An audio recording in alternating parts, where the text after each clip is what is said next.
Kelompok penyelenggara pemungutan suara atau KPPS menemukan sebuah surat suara bergambar palu dan arit mirip lambang Partai Komunis Indonesia atau PKI di TPS 03, Kelurahan Pandansari, Kecamatan Semarang Tengah, Kota Semarang, Jawa Tengah, saat pemungutan suara pemilu, pada Rabu kemarin 14 Februari 2024. Penemuan surat suara ditempeli gambar palu arit itu hebohkan warga Semarang.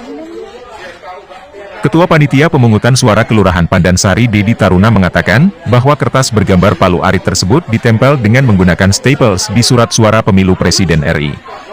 Menurut Dedi, temuan tersebut sempat mengagetkan warga yang mengikuti penghitungan suara di TPS tersebut. Meski demikian, kata Dedi, petugas tidak bisa menuduh warga yang melakukan aksi tidak terpuji itu. Usai menemukan kertas suara tidak sah itu, KPPS menyerahkan kasus ini ke pihak kepolisian.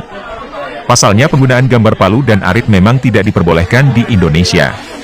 Lantaran gambar tersebut identik dengan Partai Komunis Indonesia atau PKI.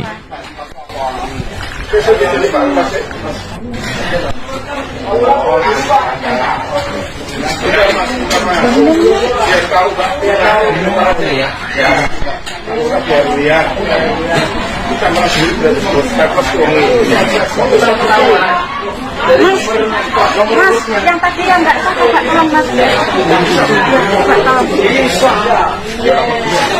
Masukkan ke berita acara aja ya.